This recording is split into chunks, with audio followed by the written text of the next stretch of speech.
नमस्कार, जनता टीवी देख रहे हैं आप। आपके साथ मैं हूं अंजलि भंडारी और करेंगे इस बीच आ रही है एक बड़ी खबर की और बड़ी जानकारी आ रही है, वो आपको सबसे पहले बता दें। लखनऊ, बरेली और शाहजहांपुर दौरे पर सीएम योगी, ये इस वक्त की बड़ी खबर आपको बता दें। 11 बजे शाहजहांपुर पहुंचेंगे मुख्यमंत्री। जानकारी आपको दे रहे हैं, दिवंगत एमएलए मानवेंद्र सिंह के घर जाएंगे मुख्यमंत्री, पुष्पांजलि कार्यक्रम में शामिल होंगे। ये बड़ी खबर आपको बता रहे हैं, बड़ी जानकारी। 12:15 बजे बरेली जाएंगे मुख्यमंत्री। तो जानकारी आपको यहां पर दे दें, मुख्यमंत्री के कार्यक्रम 2 जिलों के दौरे पर आज सीएम योगी रहने वाले। बरेली और शाहजहांपुर दौरे पर सीएम योगी आज रहेंगे और जानकारी दे दें 11 बजे शाहजहांपुर पहुंचेंगे मुख्यमंत्री।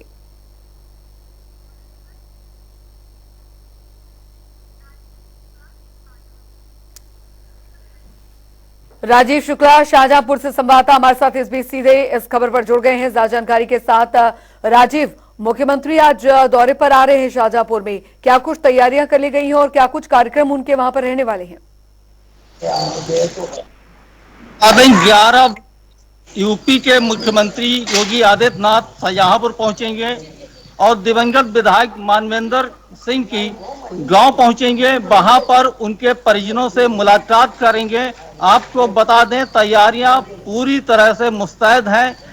अधिकारी लगातार निरीक्षण कर रहे हैं और सुरक्षा के अच्छे इंतजाम यहां पर मौजूद हैं। जी बिल्कुल। हालांकि अभी फिलहाल कितने बजे तक उनका वहां आने का कार्यक्रम रहने वाला है? जहां तक हमारी जानकारी है, 11:30 बजे सीएम योगी आदित्यनाथ ढकिया प्रवेश गांव पहुंचेंगे और करीब 15 मिनट वहां पर रुकेंगे, उनके परिजनों से मुलाकात करेंगे। उसके बाद बरेली के लिए रवाना हो जाएंगे। राजीव, सुरक्षा के क्या कुछ बंदोबस्त वहां पर कर दिए गए हैं, क्योंकि काफी महत्वपूर्ण दौरा मुख्यमंत्री का वहां पर शाहजहांपुर में माना जा रहा है? सुरक्षा के अच्छे इंतजाम हैं, बैरिकेडिंग है और यातायात के रूट निर्धारित किए गए हैं और भारी संख्या में पुलिस बल मौजूद है। चलिए, बहुत बहुत शुक्रिया राजीव इस तमाम जानकारी के लिए। तो शाहजहांपुर का दौरा सीएम योगी का, 11 बजे शाहजहांपुर पहुंचेंगे मुख्यमंत्री, दिवंगत एमएलए मानवेंद्र सिंह के घर जाएंगे, परिवार से मुलाकात करेंगे सीएम योगी, पुष्पांजलि कार्यक्रम में शामिल होंगे। 12:15 बजे तक बरेली जाएंगे मुख्यमंत्री।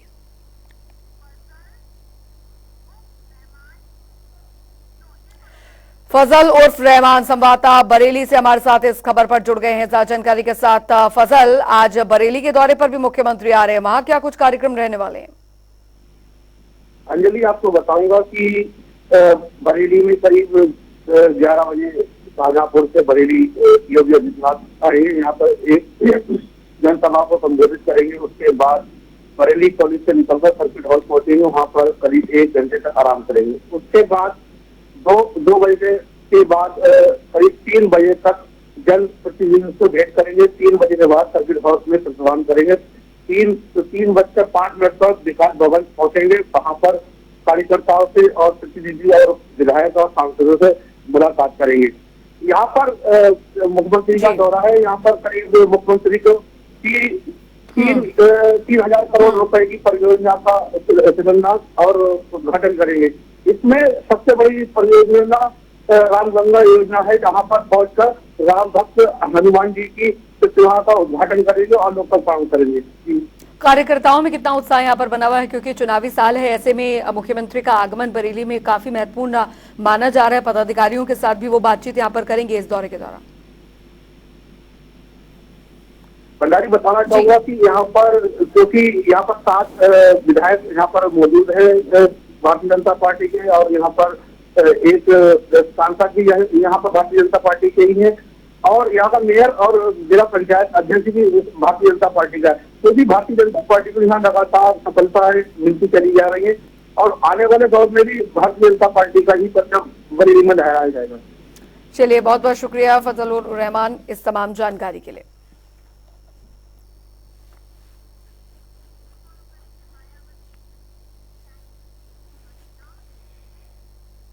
बढ़ेंगे आगे। उधर आखिरकार बसपा सुप्रीमो मायावती भी अब इंडिया गठबंधन का रुख करने वाली है, ऐसी सूचना मिल रही है। खास बात यह है कि अभी तक इंडिया गठबंधन में मायावती के शामिल होने का विरोध करने वाले अखिलेश यादव ने खुद इसके संकेत दिए हैं। अखिलेश यादव ने विधायकों की बैठक में यह बात कही है। उन्होंने कहा है कि कांग्रेस बसपा से बातचीत कर रही है, गठबंधन में बसपा के शामिल होने से अखिलेश को कोई आपत्ति नहीं है। तो अभी तक एक दूसरे के खिलाफ बयानबाजियां यहाँ पर की जा रही थी सपा और खासकर बसपा के बीच में, और लेकिन अब ऐसी खबरें यहाँ पर आना कि बसपा जो है वो इंडिया अलायंस में शामिल यहाँ पर हो सकती है और इसके संकेत खुद अखिलेश यादव यहाँ पर देते दिखे हैं। तो अब समझने वाली बात यहाँ पर ये होगी कि आगामी चुनाव को लेकर जो इंडी अलायंस है उसमें किस तरीके का रुख जो है वो देखने को मिलता है। तो कांग्रेस बसपा से बात कर रही है, इस बात का जिक्र यहां पर अखिलेश यादव ने किया है। बसपा ने अखिलेश से जो जानकारी मिली है कोई आपत्ति यहां पर नहीं है। हालांकि कई दफा यहां पर देखा गया है कि अखिलेश यादव और बसपा सुप्रीमो मायावती में कई तरीके की जो तल्खियां हैं वो बयानों में देखने को मिलती हैं।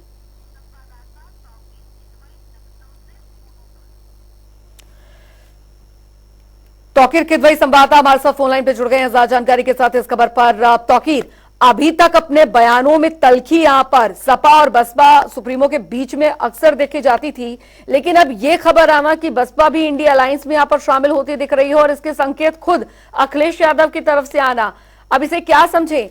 चुनावी मजबूरी इसे समझे कि अब सब साथ साथ होने जा रहे हैं?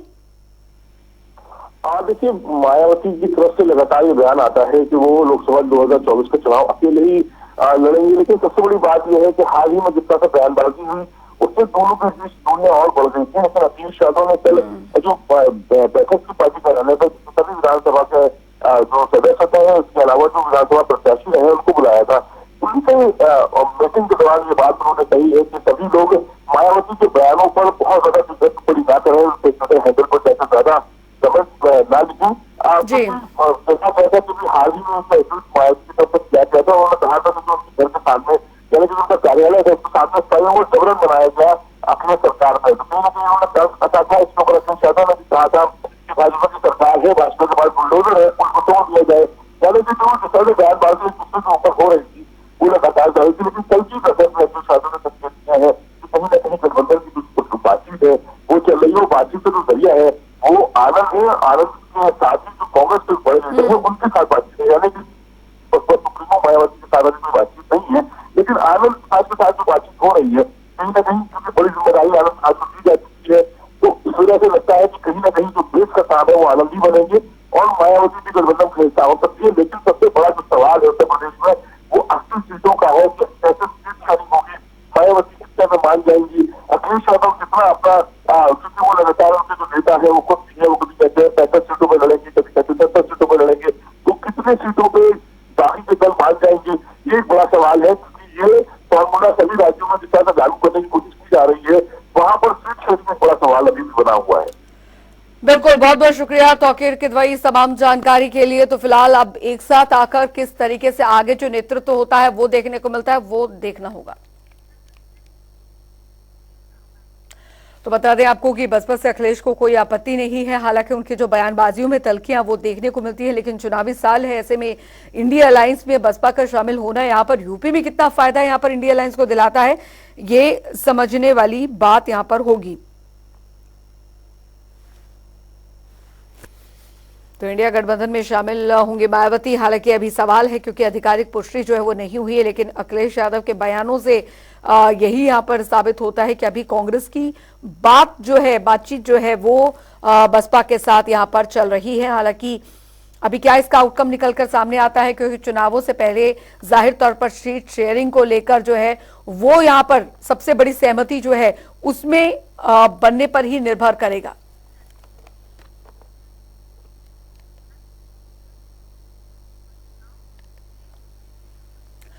बढ़ेंगे आगे, उधर डिप्टी सीएम केशव प्रसाद मौर्य प्रयागराज पहुंचे, जहां पर उन्होंने पार्टी के पदाधिकारियों और साथी कार्यकर्ताओं से संवाद किया।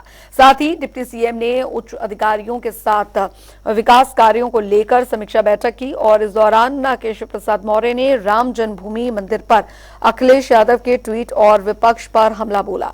कहा कि जाकी जैसी भावना, ताकि तैसी सोच, भगवान श्री राम को ये मंदिर जहां एक और हिंदुओं का भी है वहीं दूसरी ओर ये मुसलमान का भी है। साथ ही कहा कि हिंदुओं का ये मंदिर उनके भगवान का है, वहीं मुसलमानों के लिए मंदिर उनके पूर्वजों का है।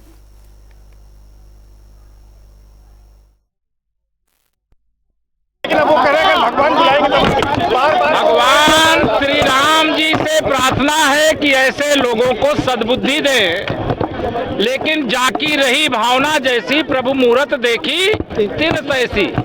अब उनको हम भगवान से प्रार्थना कर सकते हैं, लेकिन अगर उनका दिमाग ही नहीं सही है, वो भगवान को अगर दूसरे रूप में देखते हैं, को भगवान जी का मंदिर बन रहा है, भगवान जी प्राण प्रतिष्ठा होने जा रही है, 500 साल बाद होने जा रही है, उनको डर लग रहा है कि कमल के फूल का मंदिर बन रहा है, उनको लग रहा है भाजपा का मंदिर बन रहा है, तो रामलला का मंदिर हर राम भक्त का है, हर राष्ट्र भक्त का है, हिंदुओं का भी है, मुसलमानों का भी है। हिंदू भगवान के रूप में पूजते हैं, मुसलमानों के पूर्वज हैं।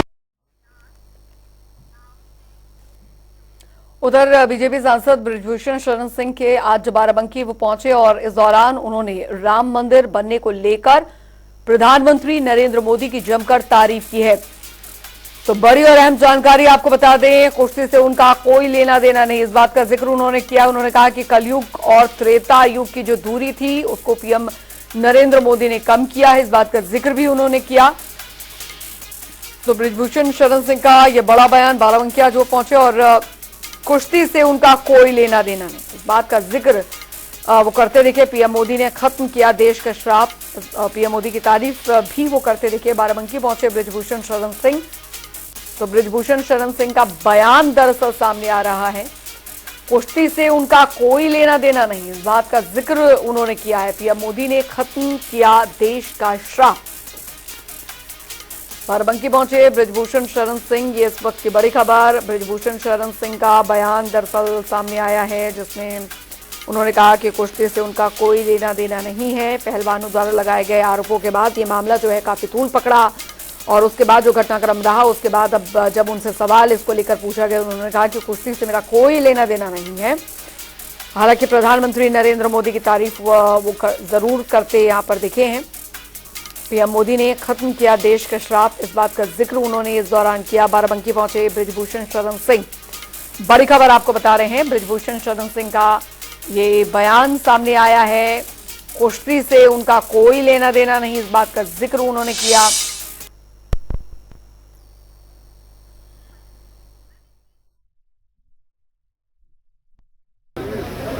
मुझे तो ऐसा नहीं लगता है, क्योंकि मोदी के नाम पर ही पूरे देश में चुनाव लड़ा जा रहा है।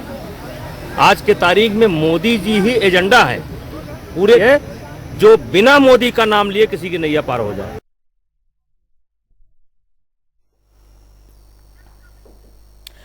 तो बता दें आपको, बाराबंकी पहुंचे बृजभूषण शरण सिंह और कार्यक्रम में उन्होंने शिरकत की। साथ ही कुश्ती को लेकर जब सवाल उनसे पूछा गया तो उन्होंने साफ कहा कि मेरा इससे कोई लेना देना नहीं है। हालांकि प्रधानमंत्री नरेंद्र मोदी की भी इस दौरान उन्होंने तारीफ यहां पर की है और उन्होंने कहा है कि प्रधानमंत्री नरेंद्र मोदी के नेतृत्व में जो विकास देश का हो रहा है वो बहुत अच्छी बात है यहाँ पर। तो बृजभूषण शरण सिंह का बयान इस बीच सामने आया है, जिसमें उन्होंने इस बात का जिक्र किया है, कुश्ती से उनका कोई लेना देना नहीं है, वो इस पर कुछ नहीं बोलना चाहते हैं।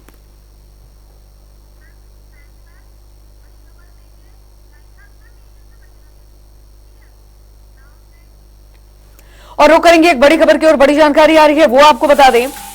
बड़ी और अहम खबर इस बीच आ रही है, पीएम के दौरे को लेकर अयोध्या में बैठक। जी हां, अयोध्या में बैठक शुरू हो चुकी है। प्राण प्रतिष्ठा से पहले ये आज बड़ी बैठक होने जा रही है। कार्यक्रमों के अंतिम रूप पर अब ये चर्चा जो होगी, बीएल संतोष, सुनील बंसल इस बैठक में मौजूद रहने वाले हैं, मंत्री जयवीर सिंह भी मौजूद रहेंगे। तो पूरी तैयारियों को लेकर जो अंतिम रूप यहां पर दिया जाना है उसको लेकर चर्चा और पीएम मोदी के आगमन को लेकर यह बैठक होने जा रही है। बीएस लाठी संवाददाता अयोध्या से वास्तव सीधे जुड़ गए हैं ज्यादा जानकारी के साथ। बीएस लाठी, बहुत कम वक्त बचा है रामलला की प्राण प्रतिष्ठा का और उससे पहले जो आखिरी पूरा स्वरूप यहां पर दिया जाना है और प्रधानमंत्री का आगमन भी होना है, उसको लेकर आज ये बड़ी बैठक होने जा रही है अयोध्या में। अंजलि देखो, 11 दिन शेष बचे हैं और जो ये बैठक है बहुत अहम बैठक है। ये 2 फेज में बैठक होगी। पहली फेज में जो बीएल संतोष हो, चाहे धर्मपाल सिंह हो, चाहे सुनील बंसल हो, ये जो संगठन की जो जिम्मेदारी है दी गई थी, जो अक्षत पूजित की जिम्मेदारी दी गई थी, तो उनके साथ भी ये बैठक होगी। और जो पदाधिकारी हैं, ट्रस्ट से जुड़े हुए जो पदाधिकारी हैं, चाहे चंपत राय हो, चाहे दिनेश शर्मा हो, अनिल मिश्रा हो, या जो ये लोग हैं जिसके साथ ट्रस्ट के जो है उनके साथ ये प्रथम फेज की बैठक होगी। और दूसरे फेज में जिला प्रशासन और सुरक्षा व्यवस्था के, चाहे पुलिस प्रशासन हो चाहे जिला प्रशासन हो, इनके साथ बैठक होगी इस दौरान, क्योंकि शेष जो समय है वो 11 दिन बचा है। देश के प्रधानमंत्री नरेंद्र मोदी के द्वारा आने वाली 22 तारीख को जो प्राण प्रतिष्ठा है वो बहुत कम ही शेष दिन बचे हैं। उसको लेकर जो संगठन के जो पदाधिकारी हैं उनके साथ अयोध्या में वो कितना विकास कार्य हुआ है और कितना जो आने वाले श्रद्धालु हैं, आने वाले जो राम भक्त हैं, जो आने वाले वीवीआईपी हैं, उन सबको रहने खाने की, कल जो सूबे के मुखिया योगी आदित्यनाथ आए थे, उसके बाद प्रधानमंत्री के जो संगठन से जुड़े हुए लोग हैं और प्रधानमंत्री के जो करीबी हैं, केंद्रीय नेतृत्व के जो बीएल संतोष हैं या सुनील बंसल हैं, वो सब लोग कल शाम को ही अयोध्या पहुंच गए हैं। और अयोध्या वो रात में चाहे भक्ति पथ हो चाहे राम पथ हो, जितने भी कार्य चल रहे हैं उनका सबका उन्होंने भी बारीकी से निरीक्षण किया। अधिकारियों से क्या और होने वाला है, क्या बेहतर सुविधा दी जाए, इसके लिए आज जो दूसरा फेज है उसमें अधिकारियों के साथ बैठक होगी। जी अंजलि। बिल्कुल, बहुत बहुत शुक्रिया बीएस लाठी इस तमाम जानकारी के लिए। तो फिलहाल आपको बता दें कि तैयारियां जो है वो पूरी कर ली गई है, अंतिम रूप जो है वो दिया जाना है, उसको लेकर आज ये बैठक काफी महत्वपूर्ण होने जा रही है। बढ़ेंगे आगे, जहां पूरे देश की नजर 22 तारीख को होने वाले राम मंदिर की प्राण प्रतिष्ठा पर टिकी है और हर कोई राममय हो चुका है, तो वहीं संगम नगरी प्रयागराज भी इसमें कहीं पीछे नहीं दिखाई दिया। बता दें आपको कि आज प्रयागराज के कारोबारी अर्पित ने राम मंदिर के लिए 8 लोहे की अलमारी बनवाई है और सभी अलमारी पर लेटे हनुमान जी का चित्र बना है और अंदर राम नाम लिखा है। तो वहीं आपको बता दें कि कपड़ा कारोबारी हाजी मोहम्मद असलम भी लेटे हनुमान मंदिर पहुंचे थे, जहां वे भगवान राम के लिए अंग वस्त्र लेकर पहुंचे थे और उन्होंने अलमारी के साथ अंग वस्त्र अयोध्या भगवान राम के लिए भेजे हैं। जहाँ हर कोई उत्साहित है क्योंकि 22 तारीख को राम मंदिर की प्राण प्रतिष्ठा होनी है और ऐसे में जहाँ राम रथ भी निकालना है और सबसे पहले अब प्रयागराज से एक अनोखी पहल हुई है, जहाँ आज भगवान श्री हनुमान की फोटो बनी हुई 8 अलमीरा है जो कि अयोध्या के लिए रवाना होंगी। उसके लिए क्या मकसद है, आज लेटे हनुमान जी पर ये अलमीरा पहुंची, यहाँ से बलबीर गिरी उसे झंडी दिखाएंगे और अयोध्या रवाना होगी।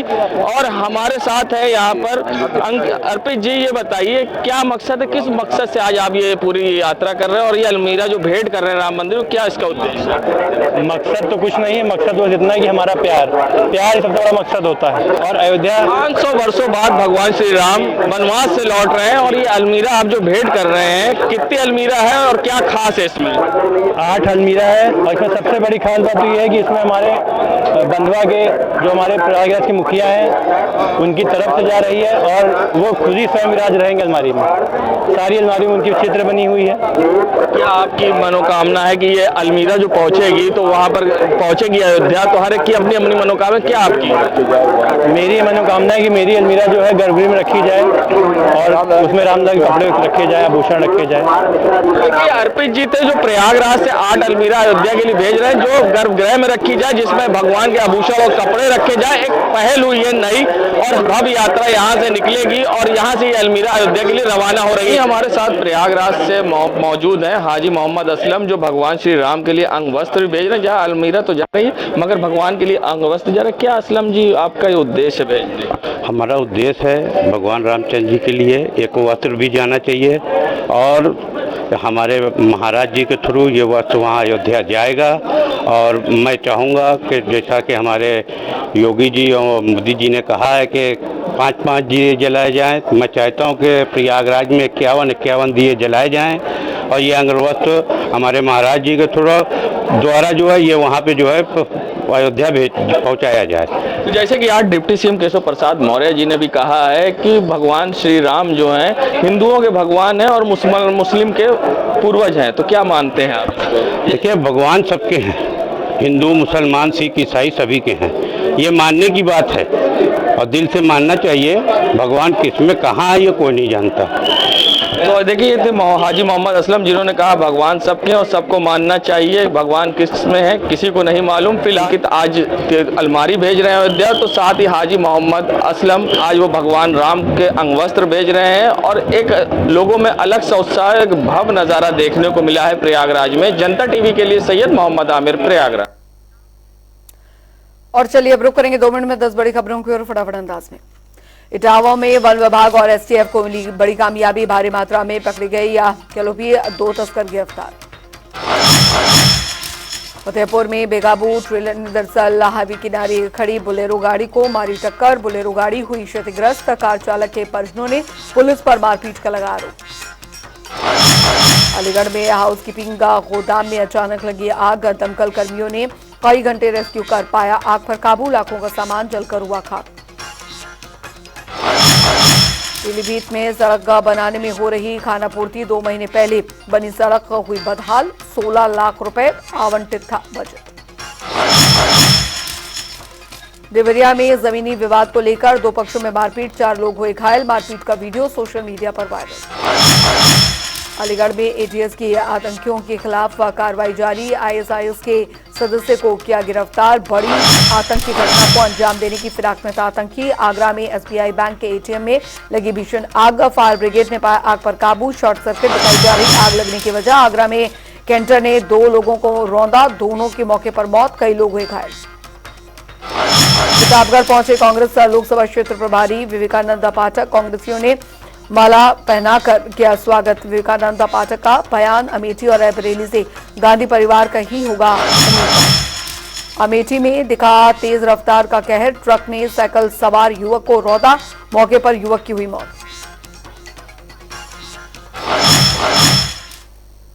चलिए इसी के साथ उत्तर प्रदेश की खबरों में अभी के लिए फिलहाल इतना ही, वक्त एक छोटे से ब्रेक का।